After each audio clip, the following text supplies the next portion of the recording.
Hello, Algebra 2 students. We're going to do a really quick example from 4/7 to help you with your homework.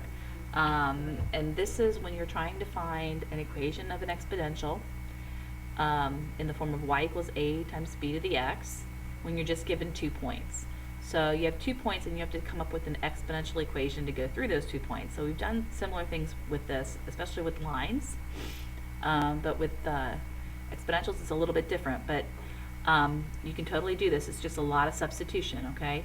So when you're given 2 points, you actually know 2 things. You know an x and a y, okay?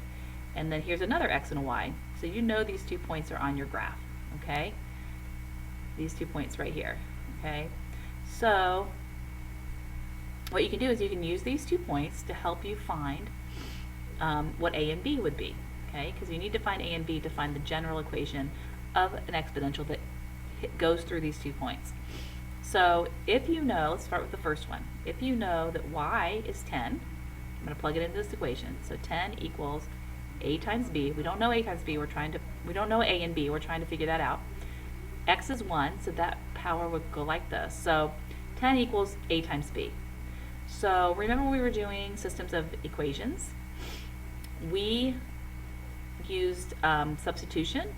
We're doing linear equations to solve those types of problems. It's the same idea here when you use substitution. So I'm going to solve for a. So a is going to equal 10 divided by b. Okay, so now we know that a in terms of b. Now I'm going to use the second point and the equation again. So 80 is my y. So 80 equals a times b to the x power. Now a is 10 over b, so I'm just going to write 10 over b instead of a, okay? And then I've got b to the 4th power, because x is 4. Okay, so now I can do some simplification and actually figure out what b is. What happens with these b's? This b right here will cancel with one of the b's up there, so we will end up having 80 equals 10 times b to the 3rd. Okay, so our next step is to divide both sides by 10. So when you divide both sides by 10, you get 8. Hopefully you can see that, 10, like that. So 8 equals b to the 3rd power. So if you raise both of these to the 1/3 power, which is basically the cube root, you will get b equals 2. And if you don't just recognize that, you can use your calculator, but basically 2 cubed is 8. So the cube root of 8 is 2, okay? So now we know b is 2. And if b is 2, we can go back over here. b is 2, check it out. If b is 2, then a has to be 5. Okay, so now we know that a is 5, b is 2, so we can plug it into, or we use red, my original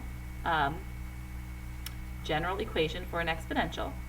So y equals a is 5 times b, which is 2, raised to the x power.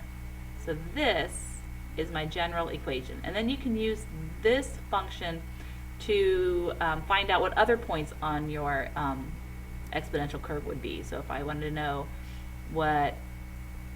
if x is 3, then now I plug, what would y be? So if I plugged 3 in for 2, I would get 2 to the 3rd power, which is 8.